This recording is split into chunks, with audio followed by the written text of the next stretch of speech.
Scuderia Ferrari must erase the last Formula One event, which was held 2 weeks ago at the 4.361-kilometer Circuit Gilles-Villeneuve in Montreal, Canada, where nothing really worked. From the high of the Monaco Grand Prix, thanks to Charles Leclerc's splendid victory on home turf, the Maranello team fell into deep trouble in North America. The previous round of the 2024 Formula One Championship ended with the double retirement of the red car drivers. Such highs and lows are unacceptable for a team that has realistic chances of at least fighting for the constructors' title against Red Bull. If we consider it, the Canadian Grand Prix is the first major misstep under Frederic Vasseur's management, given that the French manager has been at the helm of the Maranello team for 17 months and has had to deal with the complex legacy of the previous management, led by Mattia Binotto. Last season, led by Fred Vasseur, was deemed unjudgeable by many in terms of sporting results, considering the fact that the SF23 car was the product of a project conceived before his time in Ferrari. Frederic Vasseur has initiated a profound reorganization involving departures, relocations, and recruitment of resources from other teams. As admitted by the head of Scuderia Ferrari, his managerial style is inclined to identify the program's weak areas relative to management's expectations, reflect on what needs to be done, and consider the most useful measures. This is exactly what Ferrari needs at the moment, as the Italian side, after the fantastic successes of the early 2000s, has unconsciously adapted for several seasons to play the role of best of the rest, many times. According to the Frenchman, an F1 team principal must fulfill two missions with completely different timelines. The first concerns long-term planning, implemented through the organization of the team for the coming years, all through the continuous improvement of infrastructure and internal technical expertise. The other essential prerogative refers to the mission of the present. This pertains to race weekends where a team boss must orchestrate the team's work to achieve the best possible sporting result. The arrival of a professional from outside the Ferrari world was an important choice for the most titled team in Formula One. Undoubtedly, it was a symptomatic measure of a leadership vacuum within the Maranello team. President John Elkann had a clear intention, choosing to entrust the Ferrari racing department to a manager free from preconceptions who, at the same time, could demonstrate strong commitment from the very beginning of his mandate. The first strategic step to achieving positive results is the sharing of clear, specific, measurable, achievable, realistic, and time-bound objectives. This scenario gives a Formula One team principal the ability to firmly lead their team, create the ideal climate for reaching set goals, and consequently be skilled in motivating and involving all team members. It is a mentality that practically places every member of the working group in the best conditions to express their full potential, thus taking some necessary risks without fear that failure could compromise the professional standing of an individual within the organization. In practice, this mentality has drastically accelerated Ferrari's reaction times in various areas. Since the arrival of the Frenchman, we have noticed a certain decisiveness, exemplified by the speed with which updates are approved. A professional context that was previously quite cumbersome, often requiring very long waiting periods. The same goes for the immediate trust placed in some technicians like Brian Bosey and Diego Ioverno, who are ready to take on heavy responsibilities with enthusiasm and without hesitation.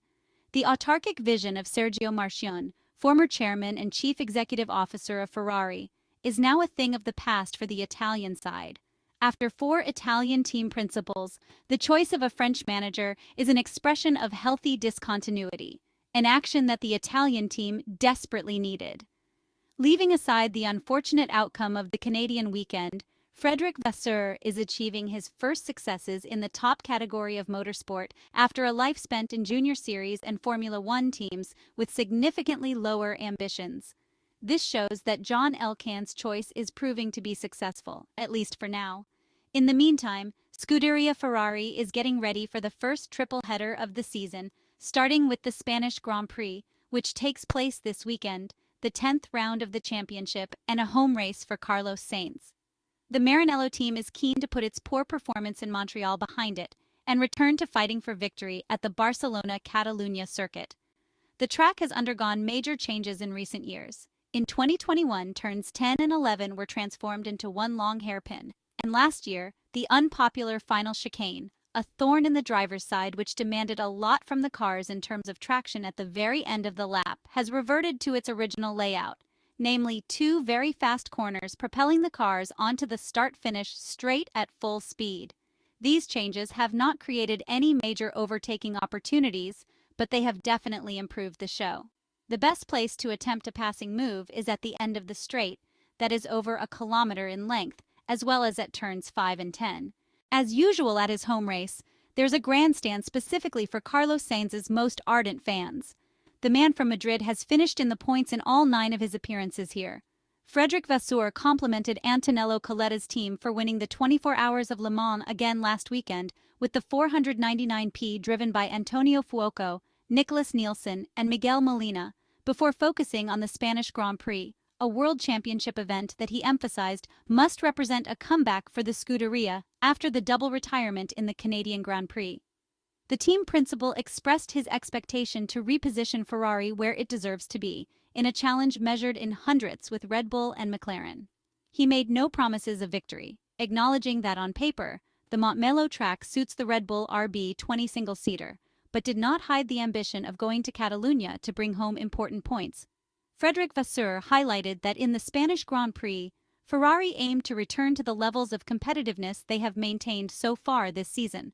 In Ferrari's official preview of the Spanish Grand Prix, the French manager mentioned that the team had learned from the events in Canada and believed they had already turned the page. He stressed the importance of working calmly and focusing on themselves, spurred on by the fantastic result achieved by their colleagues at Ferrari Hypercar at the 24 Hours of Le Mans, where they won for the second year in a row.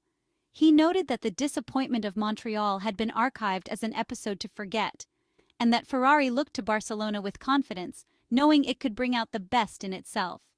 Frederic Vasseur explained that the Spanish circuit was a testing ground for the entire car package, and they expected to regain their usual form there. He emphasized that almost always this season, there had been a battle measured in hundredths both in qualifying and in the race, making it crucial to take care of every detail. Fred Vasseur also emphasized that the next Grand Prix represented Carlos Sainz's home race, which would provide extra motivation for him. He stressed that the team must remain super focused, because only with perfect execution on track could they reach where they wanted and knew they could be. The Frenchman expressed confidence that the support of an extra number of fans would be an additional boost for Carlos Sainz, and he looked forward to an intense weekend at the Circuit de Catalunya in Barcelona in which they aimed to bring home many points and hopefully reduce the gap to Red Bull in the Constructors' Championship by finishing with both SF24 cars ahead of at least Sergio Perez's RB20.